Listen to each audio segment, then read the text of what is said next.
Very good, very good morning to all of you. This is Pragati and again welcome to विरासत academy. आप सभी का विरासत academy में एक बार फिर से हार्दिक स्वागत है। आज हम सभी पढ़ेंगे कि what is the kinds of demand. ठीक है, बिफोर स्टार्टिंग द टॉपिक हम आपको ये बताना चाहेंगे कि बिफोर स्टार्टिंग हम आपको ये बताना चाहेंगे कि हमने प्रीवियस क्लासेस में क्या क्या पढ़े हैं। तो सबसे पहले हम ये देखेंगे कि हमने पहले सभी क्लासेस में क्या क्या पढ़ा। तो हमने पढ़ा कि माइक्रो इकोनॉमिक्स क्या होता है, यूटिलिटी क्या है, टाइप्स ऑफ यूटिलिटी क्या है। ठीक है, यूटिलिटी को हम किस तरह से मेज़र करते हैं। यूटिलिटी को दो प्रकार से मेज़र करते हैं हम, कार्डिनल यूटिलिटी, ऑर्डिनल यूटिलिटी। फिर हम ये देखेंगे कि हमारा मार्जिनल यूटिलिटी क्या है, टोटल यूटिलिटी क्या है और इन दोनों में क्या रिलेशनशिप है। हमने और आगे भी ये देखा कि हमारा मांग क्या होता है, काइंड्स ऑफ मांग क्या होता है, इस विषय में हम चर्चा कर रहे थे। और इसके पहले क्लासेस में हमने आपको ये भी बताया है कि उपभोक्ता बचत क्या होता है। ठीक है, तो आइए आज हम फिर से स्टार्ट करते हैं kinds of demand. Previous classes में लास्ट लेक्चर में हमने आपको ये बताया था कि काइंड्स ऑफ डिमांड जो है तीन प्रकार के होते हैं। ठीक है, क्या क्या होते हैं। सबसे पहले हमने बताया था आपको कि हमारा मूल्य मांग क्या होता है। मूल्य मांग मतलब प्राइस डिमांड। ठीक है, दूसरा हमने बताया था आपको आय मांग। आय मांग मतलब इनकम डिमांड। और तीसरा हमने आपको बताया था क्रॉस डिमांड। क्रॉस डिमांड मतलब आड़ी मांग। ठीक है, तो चलिए हम स्टार्ट करते हैं आज आपका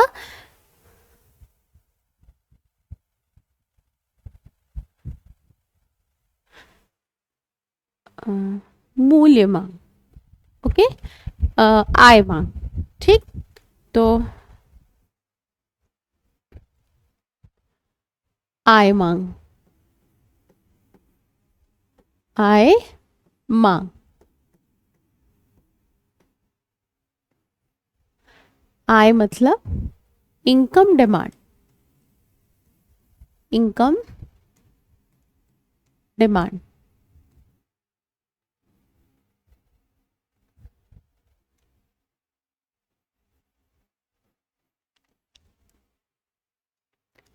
इनकम डिमांड, जैसा कि आप सबको पता है कि जैसे हम मूल्य मांग क्या कहते हैं। हमने मूल्य मांग आप लोगों को क्या बताया कि किसी व्यक्ति या उपभोक्ता द्वारा किसी वस्तु की विभिन्न मूल्यों पर जो मांगी गई मात्रा होती है, विभिन्न मांगी गई मात्रा भी होगी।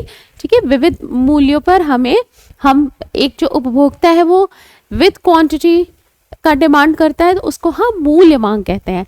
आय मांग क्या है, जैसे कि हम डिफरेंट डिफरेंट प्राइस बेस पे क्वांटिटी डिमांड करते हैं। इन द सेम वे हम आय मांग में देखेंगे कि एक उपभोक्ता अपने विभिन्न आय के विभिन्न स्तरों पर वस्तुओं की कितनी कितनी मात्रा मांग करता है। तो इसको हम इस तरह से कह सकते हैं कि आय मांग किसी वस्तु या सेवा की मांगी गई वह मात्रा है जो उपभोक्ता के आय के विभिन्न स्तर पर की जाती है।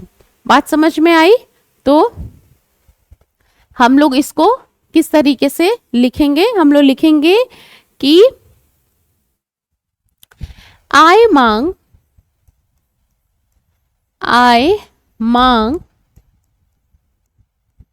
किसी वस्तु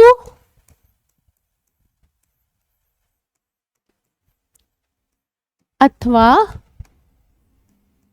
सेवा। हमेशा याद रखना कि जब भी हम डिमांड का बात करते हैं, हमने आपको प्रीवियस लेक्चर में बहुत बार आपको बताया कि किसी वस्तु या फिर हम किसी सेवा का डिमांड, किसी वस्तु या सेवा का हम डिमांड करेंगे।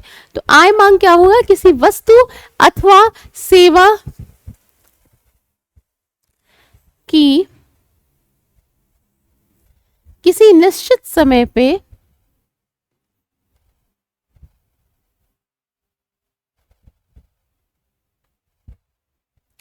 किसी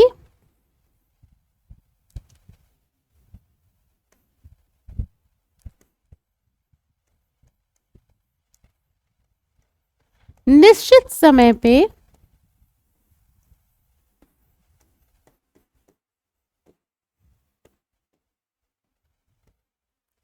आय मांग किसी वस्तु अथवा सेवा की किसी निश्चित समय पे उपभोक्ता द्वारा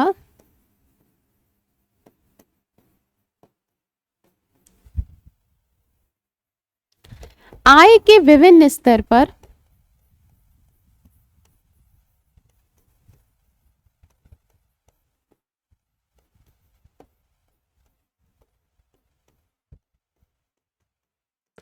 मांगी जाने वाली मात्रा।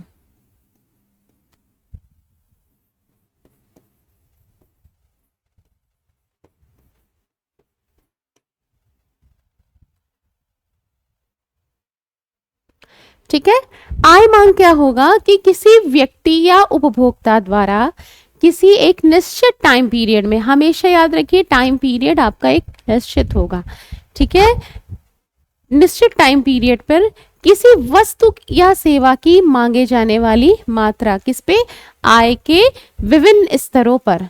ठीक है, अब या फिर आप इस ये भी कह सकते हो कि कोई जो उपभोक्ता है वो किसी वस्तु या सेवा की निश्चित समय पर जो विभिन्न मात्रा है आय के विभिन्न स्तरों पर वो जो खरीदने के लिए तैयार रहता है। ठीक, अब यहाँ पे हमने देखा था different types of income demand. ठीक है, सॉरी,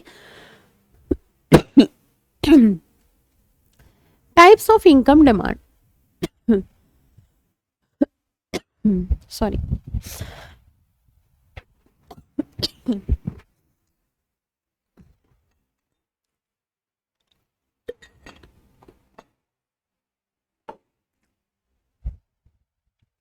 टाइप्स नहीं लिखो आप। अब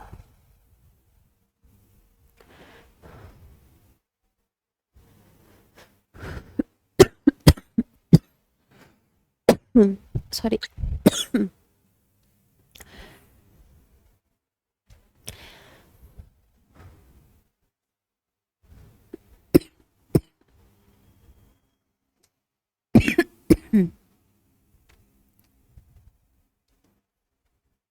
यहाँ पे एक्स एक्सिस था, यहाँ पे वाई एक्सिस। वाई एक्सिस पे हमने क्या लिया है, इनकम, सॉरी, वाई एक्सिस पे हमारा क्या है, इनकम।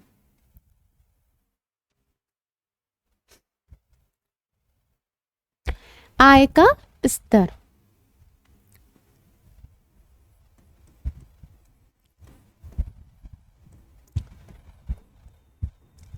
ठीक है, ये हमने क्या लिया है, इनकम लेवल। और एक्स एक्सिस पे हमने क्या लिया है, क्वांटिटी डिमांडेड या वस्तु की मांगे जाने वाली मात्रा, वस्तु की मात्रा। तो हमने आपको ये बताया था कि ये जो कर्व है ये हमारा कर्व कैसे बनेगा, पॉजिटिवली स्लोप कर्व आपका बनेगा। ठीक है, कैसा बनेगा, पॉजिटिवली स्लोप कर्व बनेगा। तो ये कर्व हमारा ऐसे बनेगा। ठीक, हम क्या कर रहे हैं कि जैसे जैसे हमारा इनकम बढ़ रहा है हमारी जो क्वांटिटी डिमांडेड है वो भी बढ़ रही है। ठीक है, तो आप यहाँ पे देखो कि इस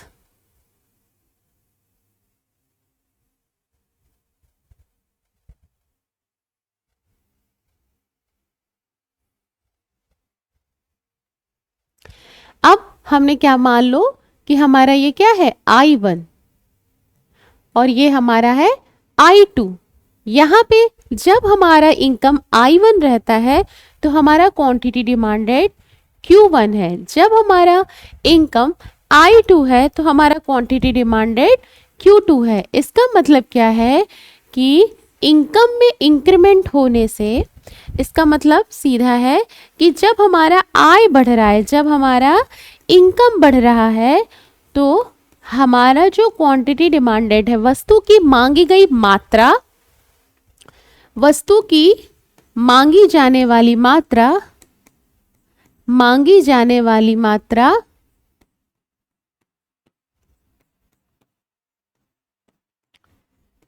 क्या हो रहा है, बढ़ जा रही है। ठीक है, जब हमारा इनकम इंक्रीज होता है तो वस्तु की मांगी जाने वाली मात्रा बढ़ जाती है तो हम यहाँ पे ये देखते हैं कि आय का स्तर और वस्तु की मांगे जाने वाली मात्रा में सीधा संबंध है। मतलब यह वस्तु क्या हो सकती है, यह वस्तु या तो नॉर्मल हो सकती है या फिर हम विलासिता की वस्तु, इसे हम सामान्य वस्तु कहेंगे। ठीक है,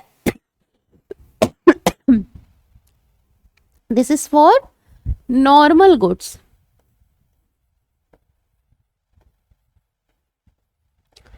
ये क्या है, नॉर्मल गुड्स के लिए है। तो नॉर्मल गुड्स के लिए क्या होगा कि आपका सामान्य वस्तुएं, सामान्य वस्तुएं इसमें हम आवश्यक वस्तु भी लेंगे और विलासिता की वस्तु पे ही हम यहाँ पे इंक्लूड करेंगे। इसमें क्या क्या इंक्लूड करेंगे, आवश्यक वस्तुएं,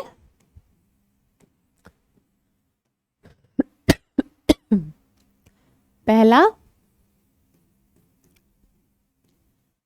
एवं विलासिता की वस्तुएं।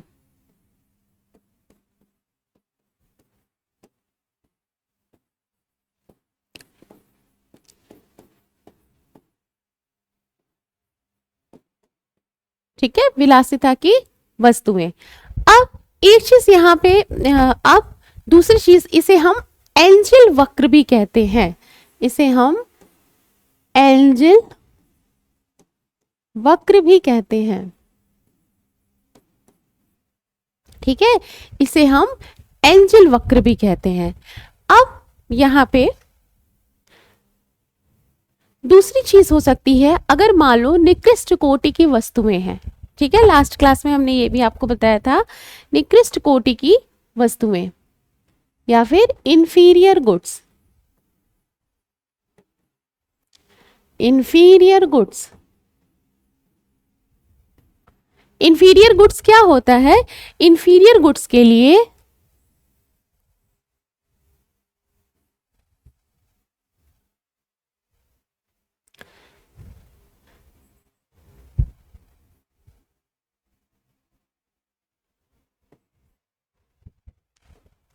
यहाँ क्वांटिटी डिमांडेड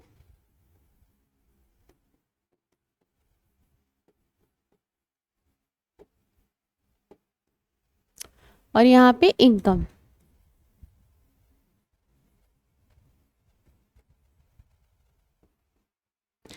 इंफीरियर गुड्स के लिए कि जैसे जैसे हमारा इनकम बढ़ता जाता है, हमारा क्वांटिटी डिमांडेड उस वस्तु के लिए घट जाएगा।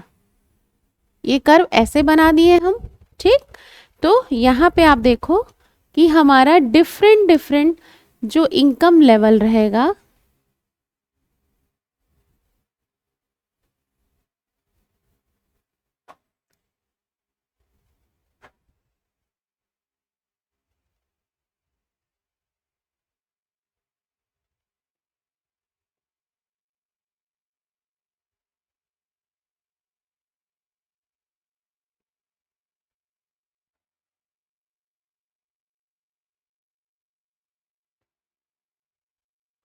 यहाँ पे देखिए, यहाँ अगर हमारा इनकम I1 है तो हमारी जो, ऐसे समझो कि हमारा इनकम I2 जब है तो हमारा क्वांटिटी डिमांडेड कितना है, Q2 है। जब हमारा इनकम बढ़ रहा है तो हमारा जो क्वांटिटी डिमांडेड है वो क्या हो रहा है, डिक्लाइन हो रहा है। ठीक है, ये हो जा रहा है आपका Q1 और यहाँ पे आप लिखोगे हमारा इनकम क्या हो रहा है, इन्हांस हो रहा है।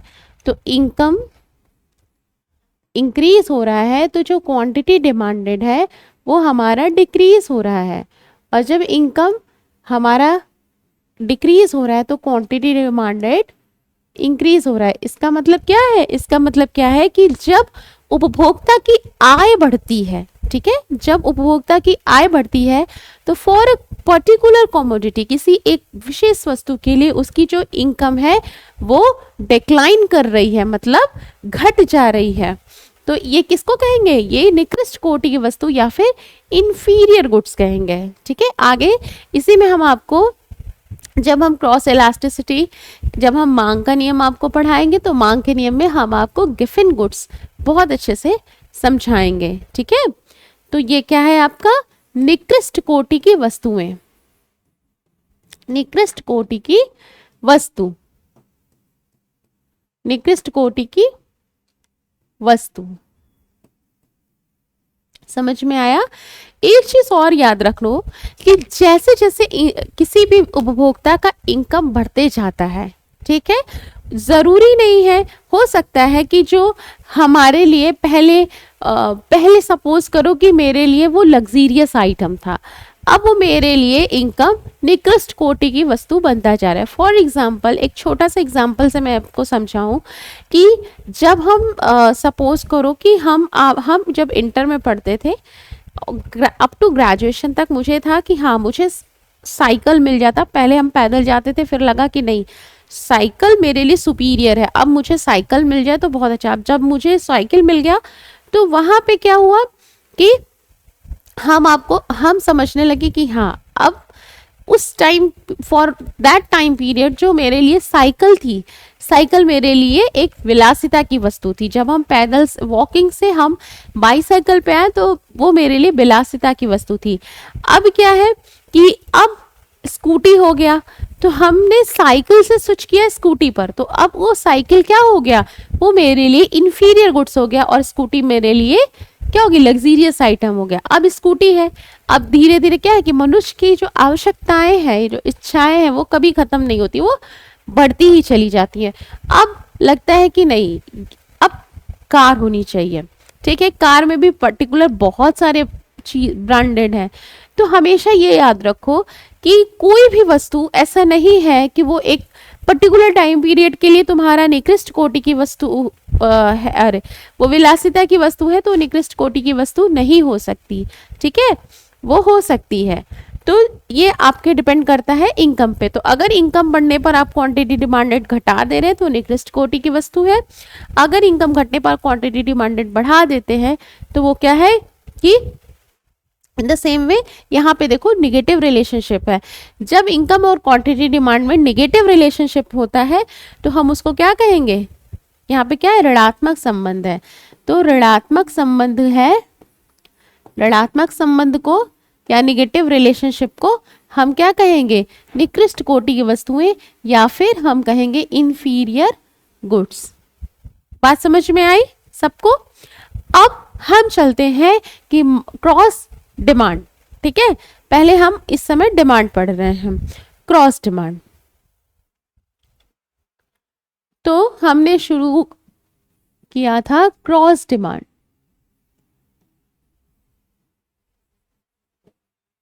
या फिर हम कहेंगे आड़ी मांग।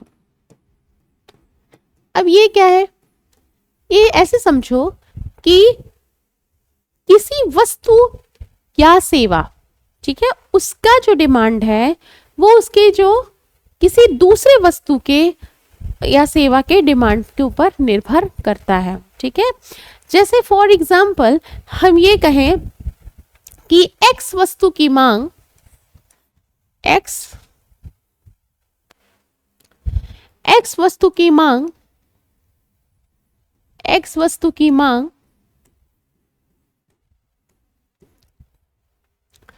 एक्स वस्तु की मांग वाई वस्तु के वाई वस्तु की वाई वस्तु की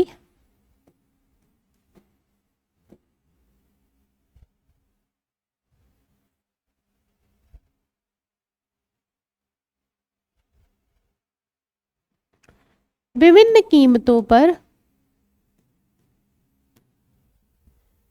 कीमतों पर मांगी जाती है।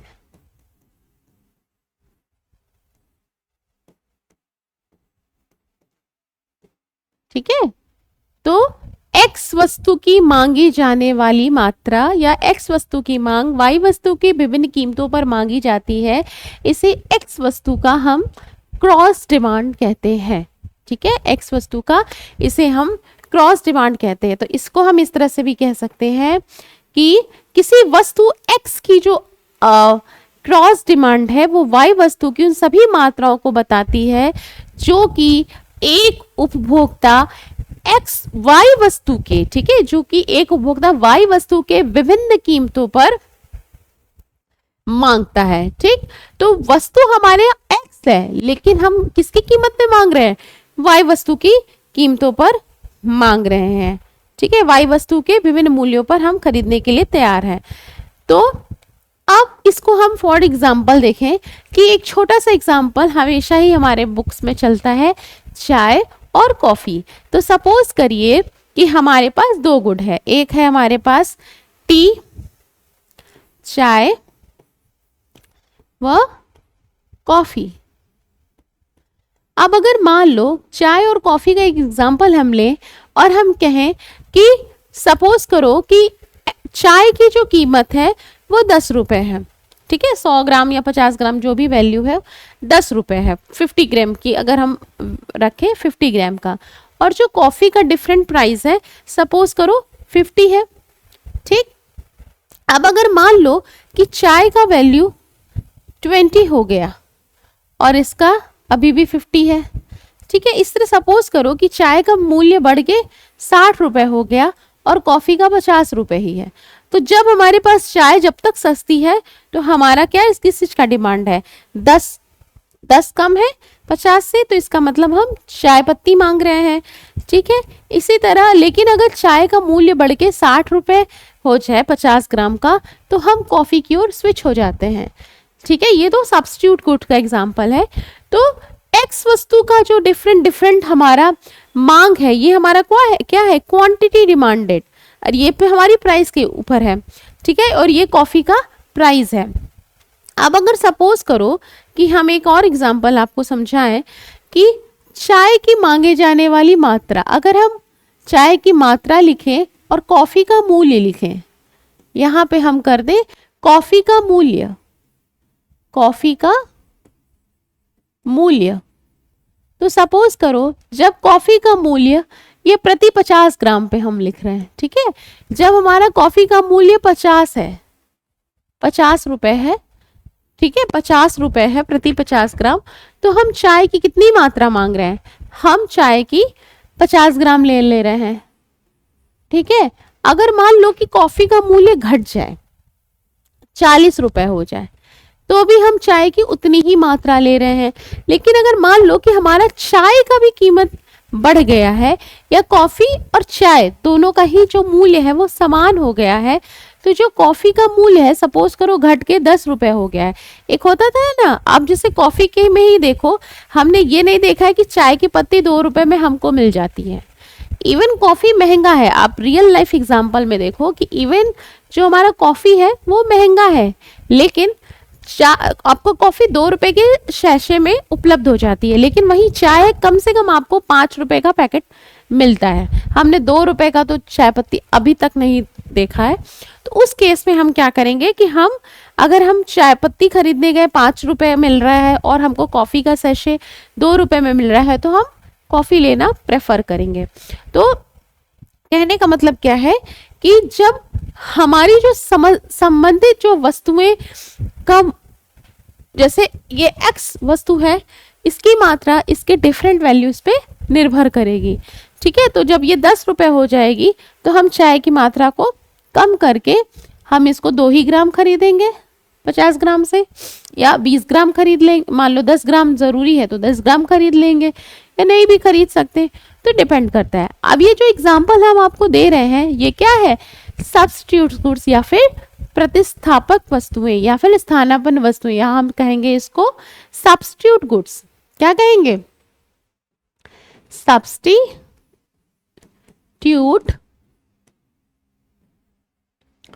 गुड्स।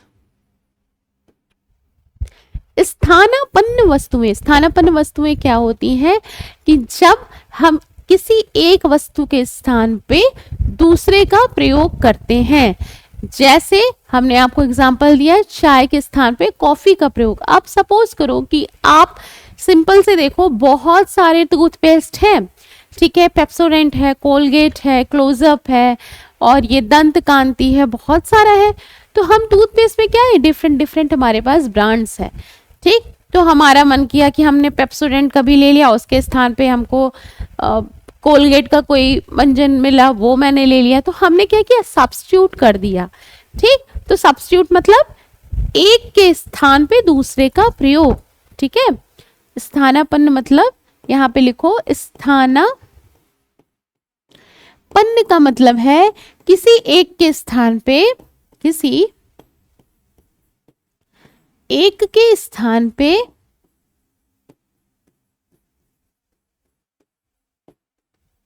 दूसरे का प्रयोग, दूसरे का प्रयोग। ठीक है, जब क्या होता है कि वस्तुएं को हम रिप्लेस कर सकते हैं तो उसको हम क्या कहेंगे, स्थानापन्न वस्तुएं कहेंगे। अब स्थानापन्न वस्तुओं के मध्य में जो कॉफी का मूल्य है, ठीक है, अब देखो यहाँ पे ध्यान रखो, जब हमारे कॉफी का मूल्य घट रहा है तो यहाँ पे हमने क्या किया, जैसे ये 50 ग्राम ही माना था हमने। ठीक, जब ये 50 से 10 रुपए हुआ तो चाय की मात्रा आप देखो 50 ग्राम से हम 10 ग्राम पे आ गए। मतलब कि जैसे जैसे कॉफी का मूल्य घट रहा है, चाय की जो डिमांड है, चाय की मांगे जाने वाली मात्रा हम कम कर रहे हैं। इसका मतलब क्या है, सब्स्टिट्यूट गुड में क्या होता है कि एक्स वस्तु की मांगे जाने वाली मात्रा, मांगे जाने वाली मात्रा, ठीक है, एक्स वस्तु की मांगे जाने वाली मात्रा और वाई वस्तु की प्राइस, ठीक है, वाई वस्तु की कीमत में सीधा संबंध है। ये अगर बढ़ेगा तो जो वाई वस्तु की कीमत है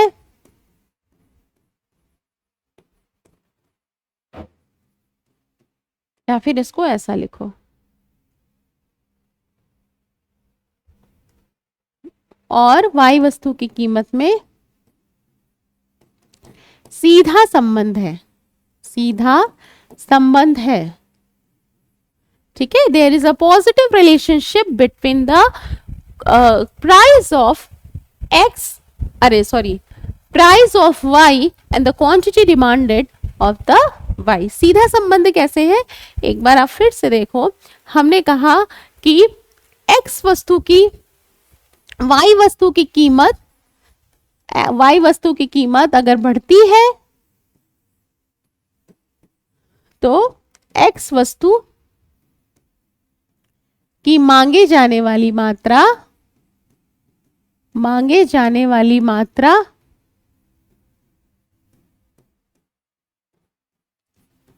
भी इंक्रीमेंट हो रही है, बढ़ रही है। इसका मतलब क्या है कि दोनों में पॉजिटिव रिलेशनशिप है। समझ में आ गया सबको। अब दूसरा होता है हमारा कॉम्प्लीमेंट्री गुड्स, मतलब पूरक वस्तुएं।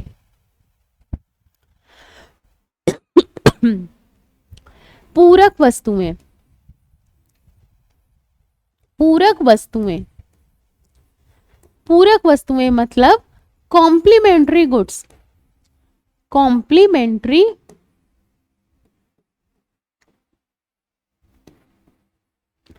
गुड्स। ठीक है, पूरक वस्तुएं, पूरक वस्तुएं क्या होती हैं कि अगर मान लो कि वाई वस्तु की कीमत अगर बढ़ती है, इसको हम इस तरह से लेंगे कि वाई वस्तु की कीमत, अगर वाई वस्तु की कीमत बढ़ रही है तो एक्स वस्तु की मांगे जाने वाली मात्रा को हम क्यू एक्स लिख लें। हमेशा इकोनॉमिक्स में आप इतना ज्यादा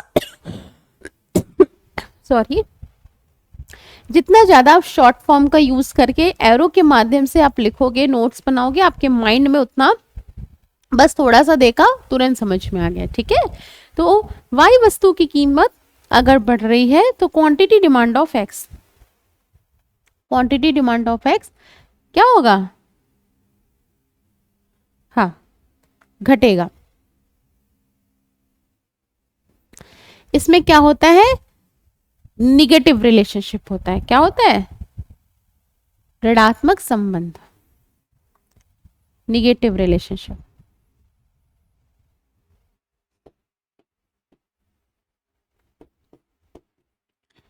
ठीक है, निगेटिव रिलेशन। अब इसका एग्जाम्पल देख लो।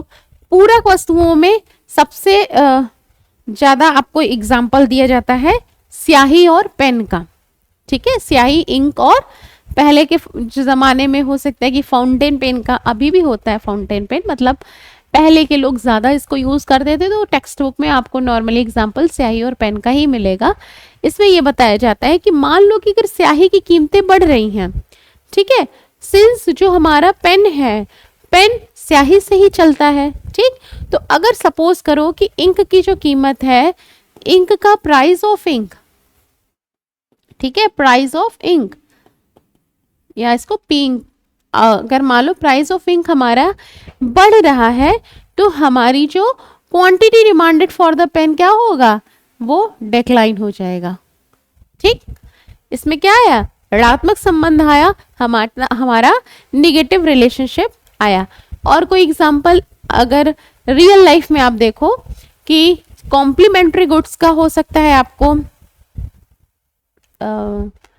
रबड़ और पेंसिल भी ले सकते हो। भाई पेंसिल से लिखा तो रबड़ से ही मिटेगा। अगर मान लो कि पेंसिल की कीमतें बहुत ज्यादा, रबड़ की कीमतें बहुत ज्यादा बढ़ रही हैं, तो पेंसिल की डिमांड कम हो जाएगी। ठीक, ऐसा इसलिए होगा क्योंकि फिर लोग क्या करेंगे कि भाई पेंसिल से लिख दो, मिटाने वाला रबड़ जो है बहुत महंगा है, तो इससे अच्छा सब लोग आप एलईडी बोर्ड का, डिजिटल बोर्ड का एग्जाम्पल, डिजिटल बोर्ड को बच्चों को प्रोवाइड करें। ठीक है, उसमें लिखना भी आसान होगा और मिटाना भी आसान होगा। ठीक, तो ये हो गया। अब दूसरी चीज आती है, ये तो हो गया पूरक वस्तुएं, मतलब कॉम्प्लीमेंट्री गुड्स। अब तीसरी चीज जो हम आपको बता रहे हैं, एक हमने बताया था आपको ज्वाइंट डिमांड। ठीक है, संयुक्त मांग, टाइप्स ऑफ डिमांड बढ़ रहा है ना, तो हम यहाँ पे एक और लिखो आप, संयुक्त मांग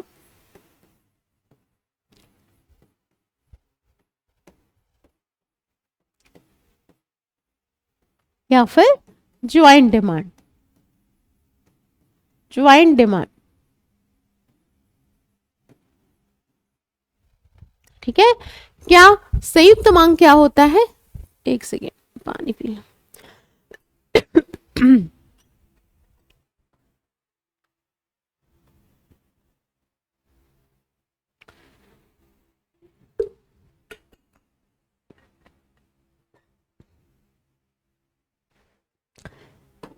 देखो संयुक्त मांग क्या होता है कि सपोज करो कि जैसे दो या दो से अधिक वस्तुएं, ठीक है, इसको इस तरह से हम कह सकते हैं, दो या दो से अधिक वस्तुएं किसी एक विशेष उद्देश्य की पूर्ति के लिए एक साथ मांगी जाए। कॉम्प्लीमेंट्री में क्या है, कॉम्प्लीमेंट्री में हमने प्राइजेस से देखा। अब अगर सपोज करो कि तुम्हारा जैसे एग्जांपल ले लो कि ब्रेड और मक्खन, ठीक है, कॉम्प्लीमेंट्री क्या है, अरे सॉरी कॉम्प्लीमेंट्री नहीं, ज्वाइंट डिमांड में हमने क्या लिया है, ब्रेड और मक्खन। ब्रेड और मक्खन एक साथ मांगा जाता है, जब भी हम ब्रेड लेने जाते हैं हम मक्खन ले लेते हैं।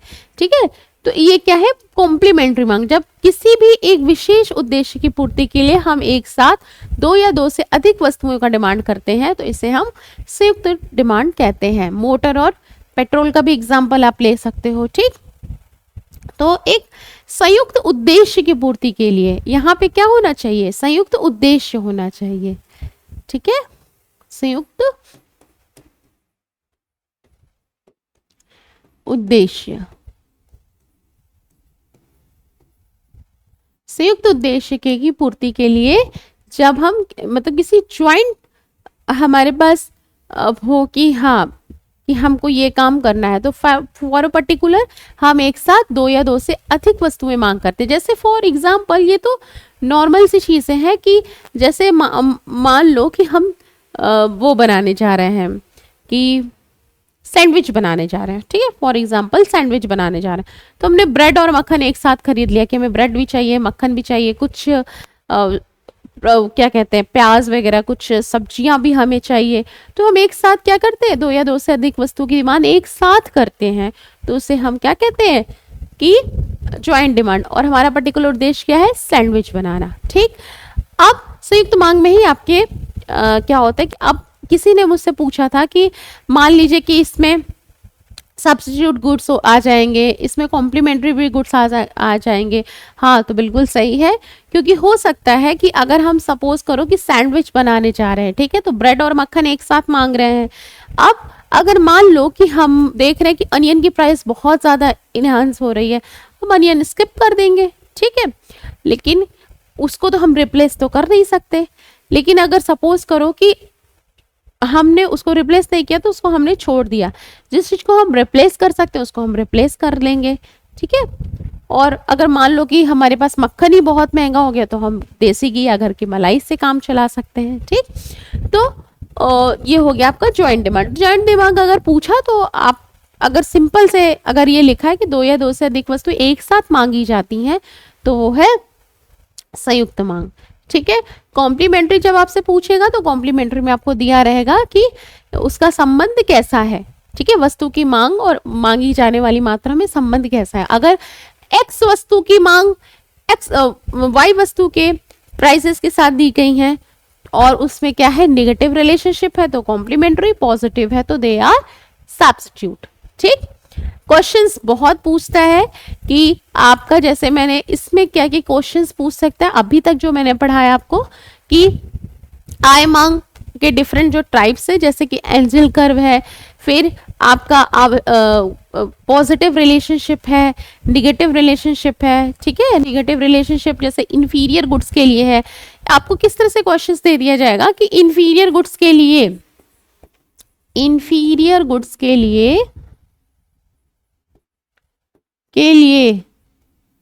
इनकम डिमांड है, क्या है, पॉजिटिव दे देगा, निगेटिव दे देगा। ठीक है, पॉजिटिव है, निगेटिव है, उपरोक्त में दोनों है, दोनों में से कोई नहीं है। ठीक है, तो जब इंफीरियर गुड्स होगा तो उसके लिए जो इनकम डिमांड होगा वो निगेटिव हो जाएगा। ठीक, अगर सुपीरियर गुड्स होगा तो उसके लिए पॉजिटिव हो जाएगा। ऐसे ही आपका सब्स्टिट्यूट के लिए क्रॉस डिमांड क्या होता है, सब्स्टिट्यूट के लिए निगेटिव होता है, कॉम्प्लीमेंट्री के लिए पॉजिटिव होता है।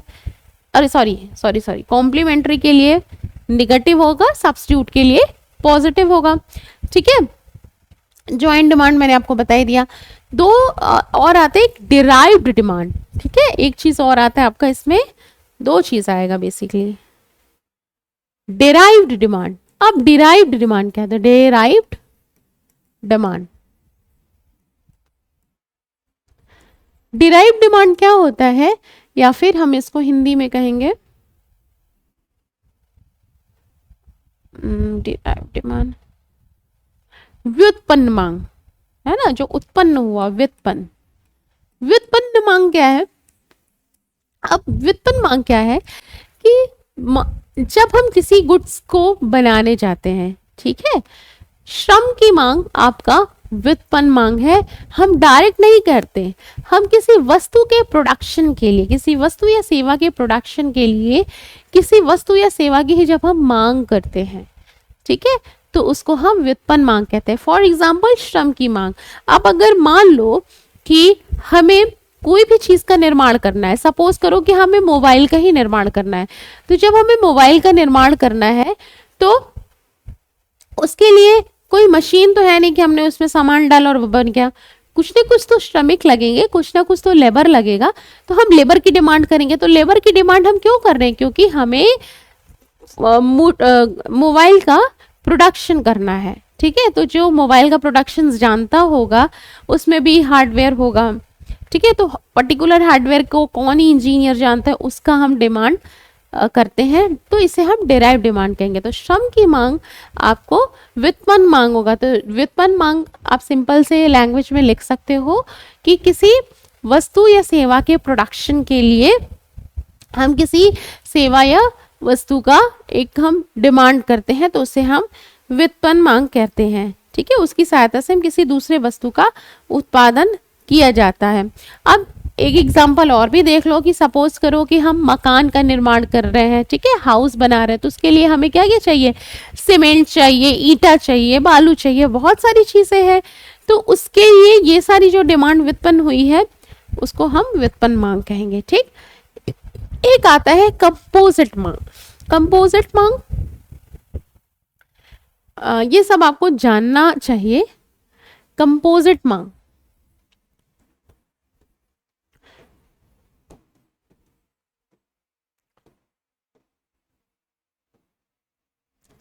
अब कंपोजिट मांग, कंपाउंड मांग या फिर यौगिक मांग।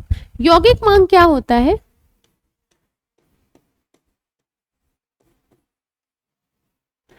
जैसे मान लो कि बिजली, हम कोई भी चीज का प्रोडक्शन कर रहे हैं, चाहे मोबाइल बना रहे हो, चाहे कुछ भी प्रोडक्ट, इवन हम आपको ऑनलाइन पढ़ा रहे हैं, ठीक। तो इसके लिए हमें क्या चाहिए, हमें इलेक्ट्रिसिटी चाहिए। तो इलेक्ट्रिसिटी इसका सबसे बड़ा एग्जाम्पल है। इलेक्ट्रिसिटी हो गया, कोयला हो गया, किसी भी उद्देश्य की पूर्ति के लिए। तो यौगिक मांग को हम इस तरह से मानेंगे कि सभी, यौगिक मतलब होता है योग, ठीक है। तो विभिन्न प्रकार के उद्देश्यों की पूर्ति के लिए जब हम किसी वस्तु या सेवा का मांग करते हैं तो उसे हम यौगिक मांग कहते हैं, ठीक है।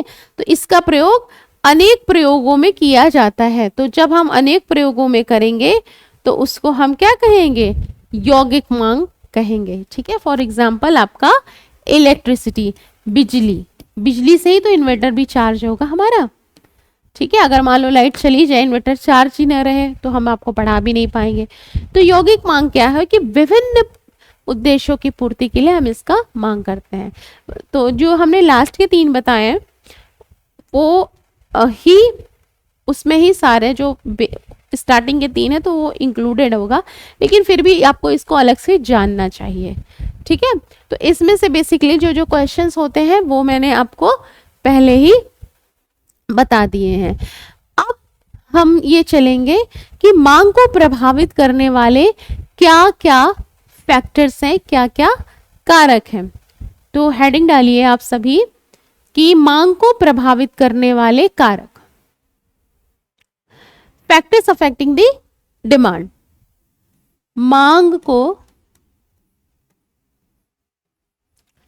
प्रभावित करने वाले कारक,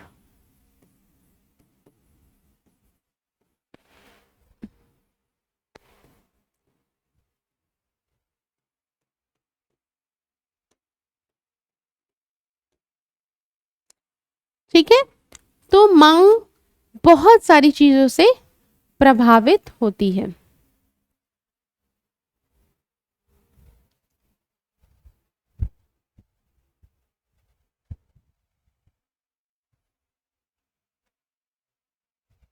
ठीक है।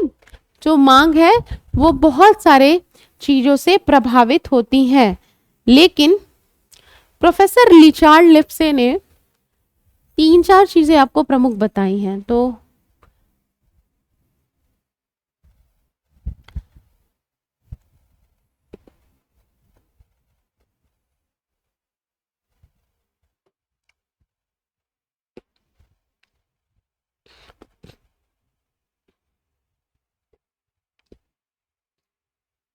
सबसे पहले इसमें वस्तुओं की कीमत,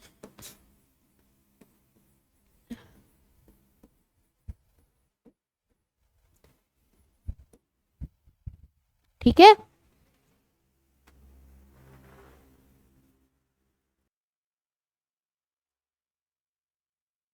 ठीक है, तो वस्तुओं की कीमत, वस्तुओं की कीमत, फिर हम ले सकते हैं यहाँ पे उपभोक्ता की आय,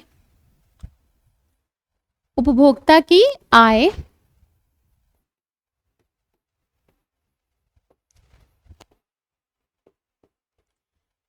अभी वस्तुओं की कीमत, ये रिचार्ड लिप्से ने 4 चीजें प्रमुख बताई, उसके अलावा भी बहुत सारी चीजें हैं।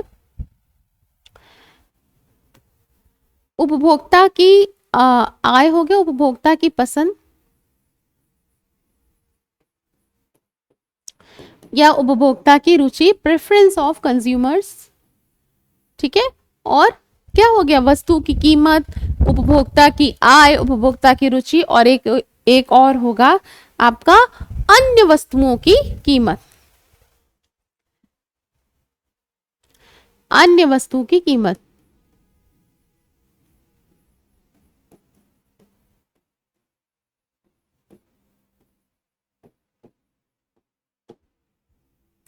ठीक है, ये आपका पहला, ये आपका दूसरा, ये आपका तीसरा, ये आपका चौथा। ठीक है, ये जो चार चीजें हैं, ये जो चार चीजें हैं वो रिचार्ड लिप्से ने बताई है। रिचार्ड लिप्से, इनके अकॉर्डिंग ये चार चीजें बहुत ज्यादा महत्वपूर्ण है। तो हम समझ लेते हैं, मैंने पहले ही भी आपको बताया है कि मान लो कि एक्स वस्तु की मांग है, तो सबसे पहले क्या निर्भर करेगा, वो एक्स वस्तु की उसकी क्या प्राइस है। चाय का डिमांड चाय के प्राइस पर निर्भर करेगा। ठीक है, सबसे पहले तो वस्तु की कीमत इटसेल्फ, वस्तु की कीमत। दूसरा उपभोक्ता की आय, और मेरी कितनी आय है और हम अपने आय का कितना भाग चाय पत्ती पर खर्च करना चाहते हैं, तो उपभोक्ता की आय भी निर्भर करेगी। ठीक है, क्योंकि चाय के बहुत सारे ब्रांड हैं, एक नॉर्मल टी होता है, फिर कोई उसमें पत्तियां मिली रहती हैं, फिर गोल्ड टी होता है, ताज है, उसके भी अलावा बहुत सारी चीजें हैं। तो उपभोक्ता की आय, ठीक। फिर उसके बाद उपभोक्ता की रुचि, अब उसको चाय पसंद है या कॉफी पसंद है, क्या है उसका, क्या प्रेफरेंस है। ठीक है, या और दूसरा अन्य वस्तु की कीमत। अन्य वस्तु का कीमत मतलब कि जैसे मान लो कि चाय के स्थान पे अगर कभी कभी क्या है कि ठीक है चाय महंगी है तो हम कॉफी से ही काम चला लें। ठीक है, तो रिचर्ड लिप्से ने ये सारी चार चीजें बहुत ही इंपॉर्टेंट है इसको बताई हैं। ठीक, अब सॉरी, इसके अलावा और क्या क्या चीजें आती हैं, तो इसके अलावा बहुत सारी चीजें आती हैं, मैं बस लिख देती हूं, आप समझ लीजिए कि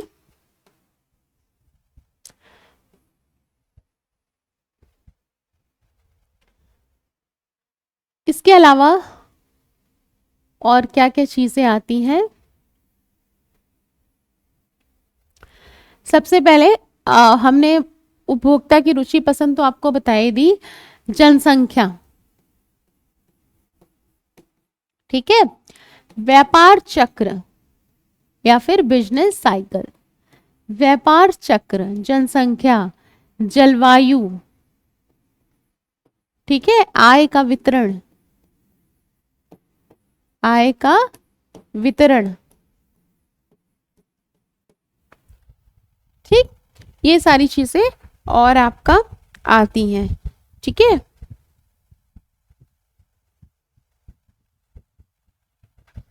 क्या हो गया इसमें, और भविष्य में मूल्य परिवर्तन की आशा।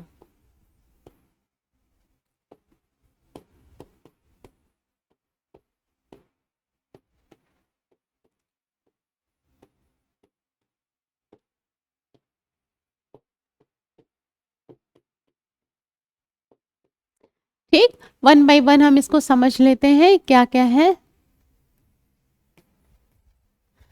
जनसंख्या, अगर मान लो कि किसी देश की जो जनसंख्या है वो बढ़ेगी तो वहां पे वस्तुओं का जो डिमांड होगा वो भी इन्हांस होगा। व्यापार चक्र, अगर मान लो कि मंदी है तो वस्तुओं की डिमांड कम हो जाएगी, तेजी है, बूम पीरियड है तो वस्तु की डिमांड बढ़ती है। जलवायु, जैसे मान लो कि सर्दियों के मौसम में हम स्वेटर का डिमांड बढ़ा देते हैं, ठीक है, और गर्मियों में हम सूती वस्त्र का उपयोग करते हैं, या फिर हम एसी की डिमांड बढ़ जाएगी, कूलर की डिमांड बढ़ जाएगी। ठीक है, ये है। आय का वितरण, अगर मान लो कि किसी भी जगह अगर मान लो कि आय का वितरण है कि ज़्यादा से ज़्यादा धनी लोग हैं तो विलासिता की वस्तुएं जो सुपीरियर गुड्स हैं उसकी डिमांड ज़्यादा मांगी जाएगी। ठीक है, और भविष्य में मूल्य परिवर्तन की आशा। भविष्य में मूल्य, अगर मान लो कि अभी हुआ था कि टमाटर के दाम बहुत महंगे हो गए थे, ठीक है, अब अगर सुनने में आया कि टमाटर के दाम बहुत ज़्यादा तेजी से बढ़ने वाले हैं तो लोग टमाटर को स्टोर करना शुरू कर देंगे। ऐसे अनियन है, आलू है, अब पता चला कि कल आलू 100 रुपए किलो बिकेगा, आज तो 50 रुपए है, 40 रुपए है, तो हम अनियन का और हम क्या करेंगे, आलू आलू को स्टोर करना शुरू कर देंगे। ठीक है, तो ये सारी चीजें क्या है, डिमांड को प्रभावित करने वाले कारक है। तो कभी कभी आपको CU टेट के एग्जाम में आपसे पूछा जा सकता है, CUT के एग्जाम पे, सॉरी CU टेट कह रहे हैं, CUT के एग्जाम में कि मांग को प्रभावित करने वाले कारक हैं, तो उसमें 4 पॉइंट आपको बता देगा। तो ये सारे पॉइंट्स भी आप जानते रहिए कि अगर मान लीजिए आपके एग्जाम में पूछ लिया गया तो आप क्या इसका आंसर टिक करोगे। ठीक है, हम यहाँ पे पूरा बेसिक से एडवांस बता रहे हैं, तो आप सभी ये मत सोचिए कि बहुत सारी छोटी छोटी चीज़ें हैं, मैं जानती हूँ, हो सकता है कि आप जानते हो तो बहुत अच्छा है, आप उस चीज़ को रिमाइंड कर लीजिए, और जो बच्चे नहीं जानते हैं उन्हें सीखने का मौका दीजिए। ठीक है, तो बेसिक बहुत ज़रूरी है, अगर कोई टीचर बेसिक आपको बता रहा है तो आप इसे रिमाइंड कर लीजिए, आपके लिए प्लस पॉइंट है, और आपको पता है तो आप वीडियो स्किप करके भी आगे बढ़ सकते हैं। ठीक है, तो ये हो गया हमारा परिवर्तन, अरे व्यापार मांग को प्रभावित करने वाले कारक। अब हम देखेंगे कि मांगी गई मांग में परिवर्तन क्या है। ठीक है, एक चीज याद रखो कि हम जो वर्ड यूज करते हैं चेंज इन डिमांड, ठीक है, चेंज इन डिमांड, डिमांड में परिवर्तन 2 प्रकार का होता है। ठीक है, तो इसको हम लिखेंगे चेंज इन डिमांड, मांग में परिवर्तन, मांग में परिवर्तन।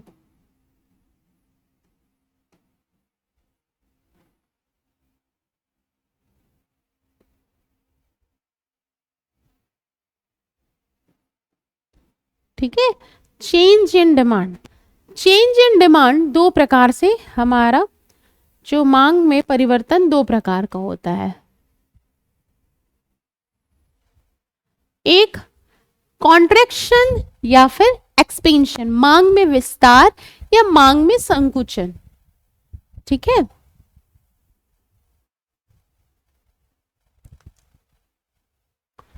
मांग में विस्तार या मांग में संकुचन, मांग में विस्तार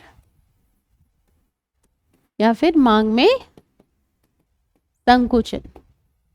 इसका इंग्लिश वर्ड भी जानना जरूरी है, क्योंकि विस्तार संकुचन एक अलग ही कॉम्प्लेक्सिटी वर्ड है। विस्तार एक्सपेंशन,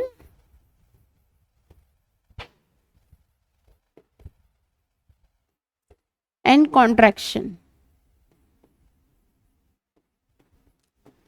ठीक है, एक्सपेंशन एंड कॉन्ट्रैक्शन।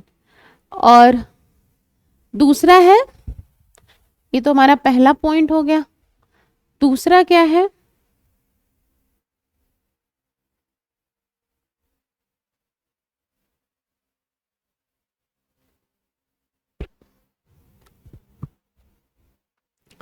दूसरा पॉइंट है आपका मांग में कमी या फिर वृद्धि, वृद्धि या कमी।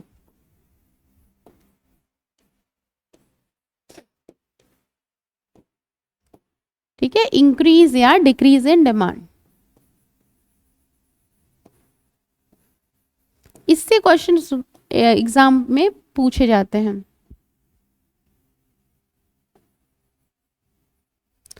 ठीक है, इससे क्वेश्चंस पूछे जाते हैं। ठीक, तो ये आप ध्यान से समझिए कि मांग में विस्तार या संकुचन, expansion and contraction in demand क्या है, और increase and decrease in demand क्या है। ठीक है, तो सबसे पहले हम आते हैं कि मांग में विस्तार या संकुचन क्या है। जैसे कि मान लो कि किसी वस्तु की कीमत अन्य बातें समान रहे। अब यहाँ से आपका जो बेसिक, मैंने बहुत बार आपको लेक्चर में बताया कि अन्य बातें समान रहे, इसका मतलब आप हमेशा से समझते रहिए। ठीक है, तो यहाँ से आपका स्टार्ट होता है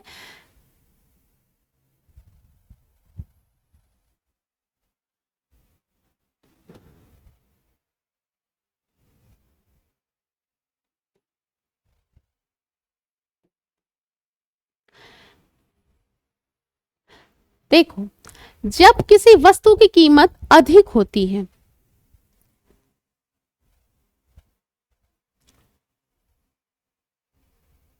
तो हम उसकी क्वांटिटी जो डिमांड है वो कम है। जब कीमत घट रही है तो उसकी जो क्वांटिटी डिमांडेड है वो अधिक है। इसको ऐसे समझिए कि हमारा जब प्राइस P1 है, ठीक है, हमारा जब प्राइस P1 है तो हम कितनी मात्रा मांग रहे हैं, Q1 मांग रहे हैं, ठीक है, Q1।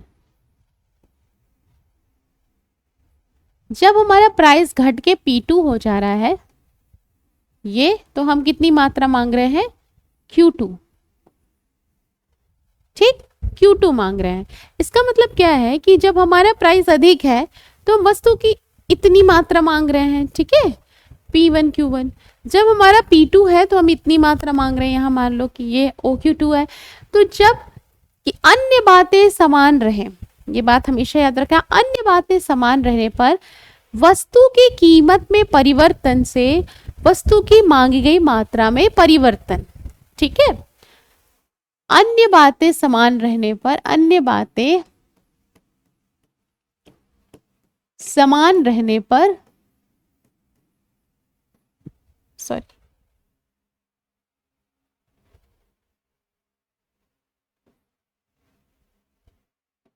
समान रहने पर अन्य बातें जैसे उपभोक्ता की पसंद, रुचि, आय, ये सारी चीजें, ठीक है, अन्य बातें समान रहने पर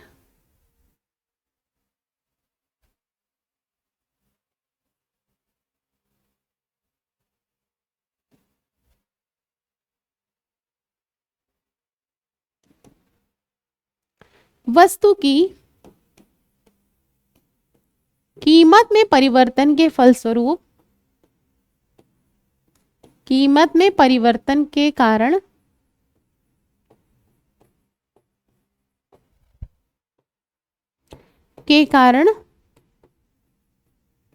वस्तु की मांगी गई मात्रा में परिवर्तन।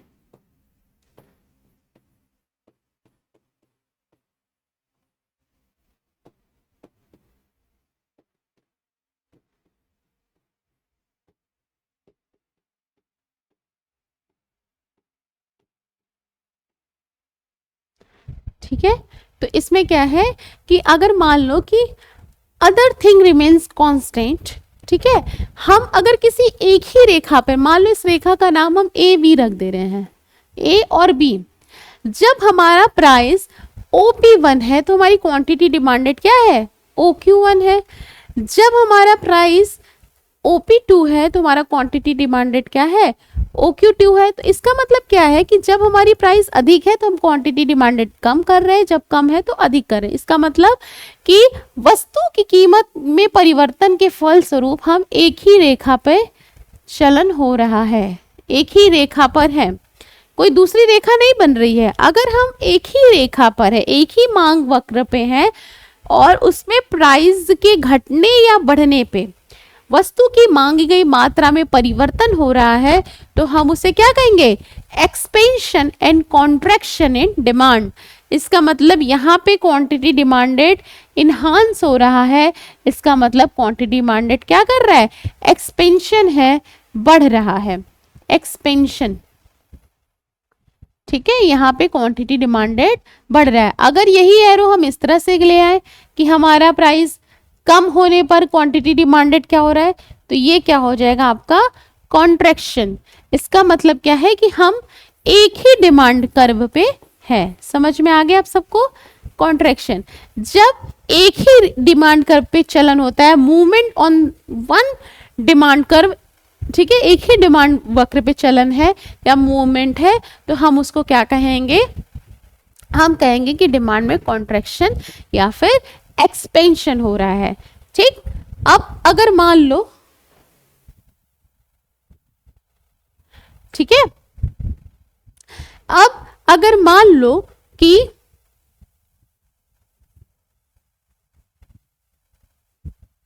मांग में वृद्धि या कमी, मांग में वृद्धि या कमी का मतलब क्या है कि हम एक दूसरे डिमांड वक्र पे पहुंच जाएंगे।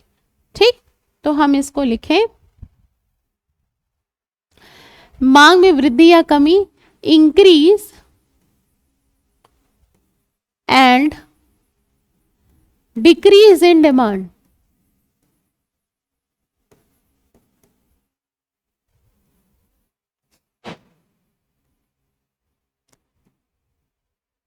ठीक है, मांग में वृद्धि या कमी, मांग में वृद्धि या कमी।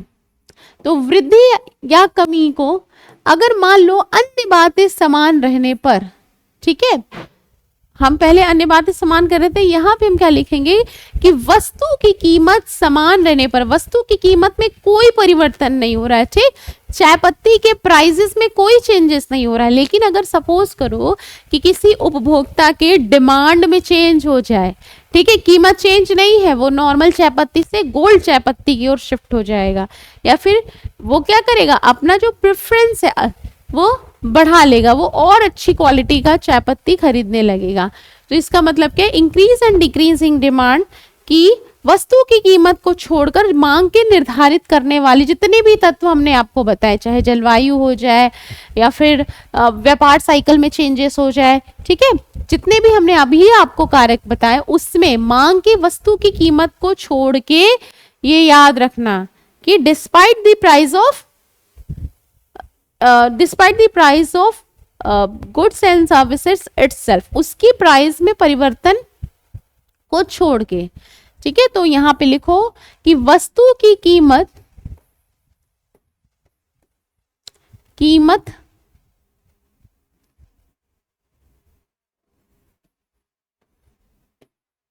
वस्तु की कीमत में परिवर्तन को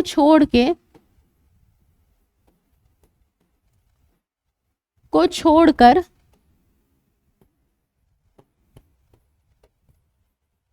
ठीक है, मांग को प्रभावित करने वाले कारकों में, मांग को प्रभावित करने वाले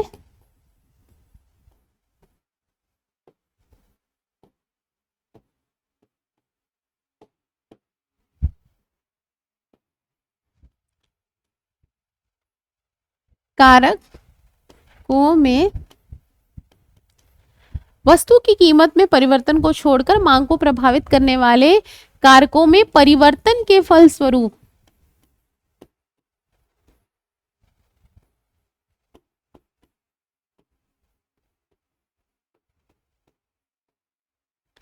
मांग में परिवर्तन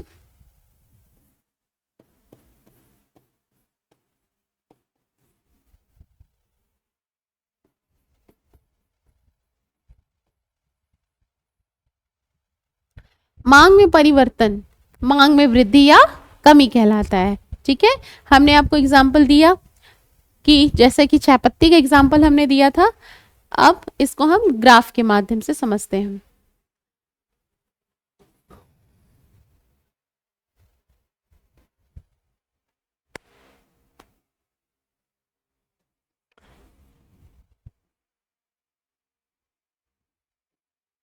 यहाँ पे हमने क्या लिखा है कि डिमांड को प्रभावित करने वाले हम कारक लिख लें, प्राइस क्वांटिटी ही लिख लो। यहाँ पे प्राइस हो गया, यहाँ क्वांटिटी हो गया।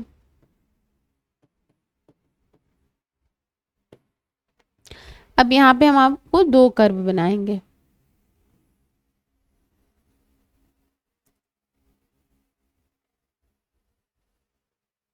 ठीक है, ये हमारे पास दो डिमांड लाइन बन गई,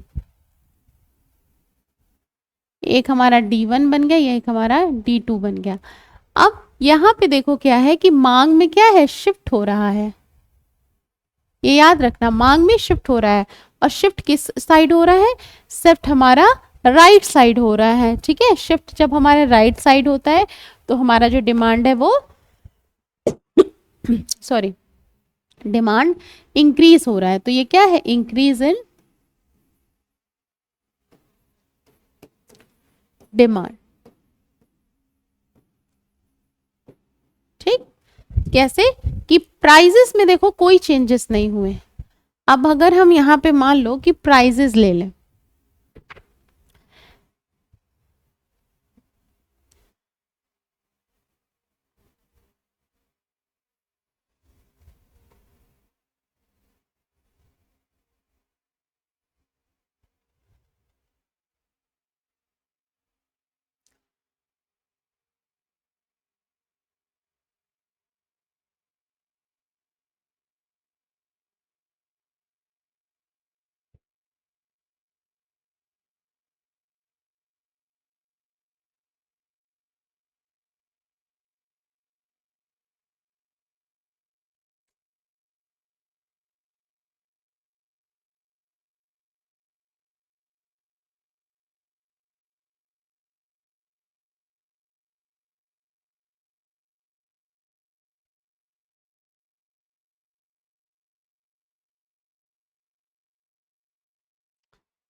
अब अगर मान लो कि हमने यहाँ पे कीमत ले लिया P,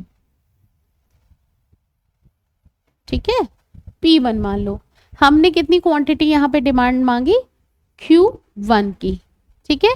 सपोज करो कि हमारा जो जलवायु में किसी प्रकार का परिवर्तन हो गया, ठीक है, सूखा पड़ गया या बाढ़ आ गया, या फिर यहाँ पे आप पॉजिटिव इंक्रीमेंट लिख लो।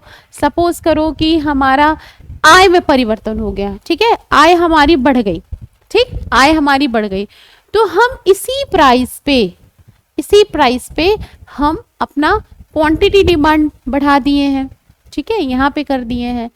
अगर हम इसको देखो तो ये कहीं ना कहीं इसी लाइन पे आएगी, तो इसका मतलब हो गया Q2। तो हमारा प्राइसेस में चेंज नहीं हुआ है, ठीक है, प्राइसेस में चेंज नहीं हुआ, हमारा इनकम इनहांस करने से हमारा जो क्वांटिटी डिमांडेड है वो बढ़ गया है, ठीक। इसका मतलब तो जब बिना प्राइस के चेंज हुए मांग को प्रभावित करने वाले अन्य फैक्टर्स में या अदर्स फैक्टर्स में चेंजेस होता है, तो अगर डिमांड हमारा इंक्रीमेंट हो रहा है, वो राइट वर्ड शिफ्ट हो रहा है, इसको हम क्या कहेंगे, आप ऐसे हाथ करके देखो, ये हमारा राइट है, ये हमारा लेफ्ट है, तो ये राइट वर्ड शिफ्ट हो रहा है, तो राइट वर्ड मतलब राइट की तरफ शिफ्ट होना, तो इसका मतलब हम लिखेंगे पॉजिटिव चेंज। हमेशा याद रखो, जब कोई रेखा ऐसा राइटवर्ड चेंज होगा तो उसमें पॉजिटिव चेंज होगा, मतलब इंक्रीमेंट हो रहा है, तो हमारा ये जो डिमांड है वो बढ़ गया है, ठीक।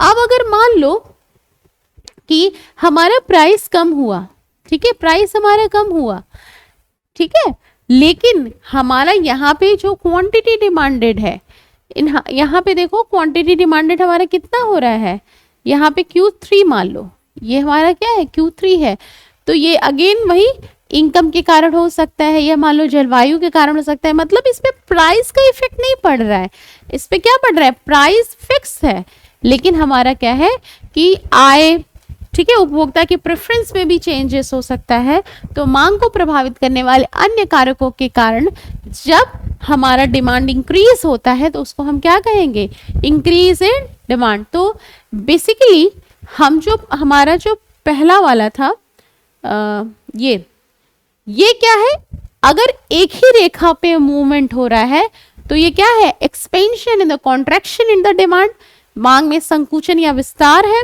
जब हमारा प्राइस कांस्टेंट है, प्राइस हमारी फिक्स है, उसके अलावा अगर किसी और में चेंजेस हो रहा है तो हम क्या कहेंगे कि हमारा मांग में वृद्धि या फिर कमी है, तो ये हमारा वृद्धि है।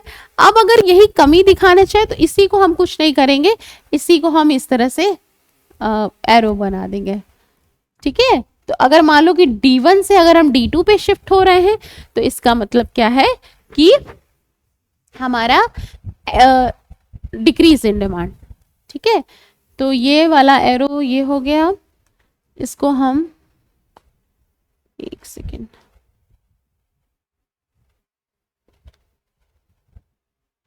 इसको इसी कलर से लिखें, अगर हम, ये इंक्रीज इन डिमांड है और ये वाला क्या है, डिक्रीज इन डिमांड है।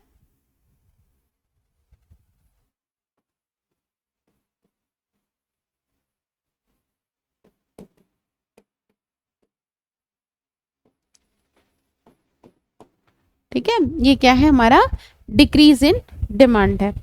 अब इसमें हम समझ में आ गया कि अगर हम नीचे की ओर शिफ्ट करेंगे, अगर ये डिक्रीज इन डिमांड मतलब लेफ्ट साइड, लेफ्ट वर्ड, ठीक है, हमारा लेफ्ट है। अगर हम मान लो कि D1 से D2 पे शिफ्ट हो रहा है तो इसका मतलब हमारा क्या है कि मांग में वृद्धि, मांग में कमी हो रही है, डिक्रीज इन डिमांड हो रही है, ठीक है।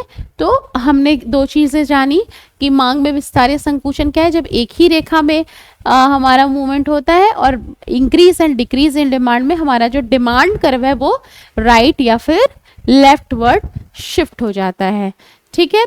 अगर और भी हम क्या जाने कि अगर ऊंची कीमत पर हम किसी वस्तु की कम मात्रा मांग रहे हैं, मांग में विस्तार का अर्थ है, और जबकि मांग में वृद्धि पे उसी वस्तु पर सेम प्राइस पे हम वस्तु की अधिक मात्रा मांग रहे हैं, ठीक।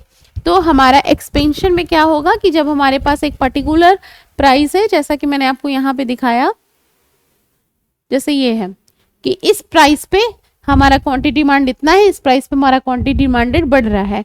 लेकिन इस फैक्टर में क्या हो रहा है कि हमारा प्राइसेस मान लो कि इतना से इतना भी हो जा रहा है, ठीक है। इस प्राइस पे, सेम प्राइस पे, देखो सेम, ये क्वेश्चन पूछेगा कि मांग में इंक्रीमेंट या एक्सपेंशन को दिखाता है, ठीक। उसी कीमत पर वस्तु की अधिक मात्रा हो जाए, सेम कीमत है और वस्तु की मात्रा क्या हो गई है, अधिक हो गई, इसका मतलब ये मांग में वृद्धि या वृद्धि है, ठीक है।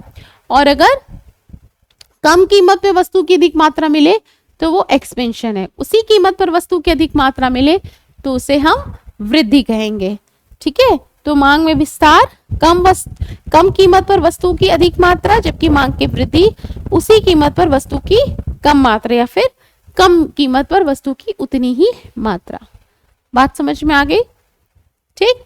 तो ये था आज की क्लासेस में हमने पढ़ा कि हमारा काइंड्स ऑफ डिमांड क्या है। काइंड्स ऑफ डिमांड में हमने स्टार्ट किया आपको मांग की आय मांग से। आय मांग में हमने आपको डिफरेंट टाइप्स बताए, ठीक है। डिफरेंट टाइप्स में क्या है, प्रतिस्थापन good, different type, inferior goods क्या है, सुपीरियर गुड्स क्या है। फिर हमने आपको ये बताया कि क्रॉस डिमांड क्या है। क्रॉस डिमांड में फिर हमने आपको बताया कि आपका प्रतिस्थापित वस्तुएं क्या होते हैं, कॉम्प्लीमेंट गुड्स क्या है, कंपोजिट गुड्स क्या है, ठीक है। डेराइव डिमांड क्या है। फिर हमने आपको बताया कि आपका कंपाउंड डिमांड क्या है।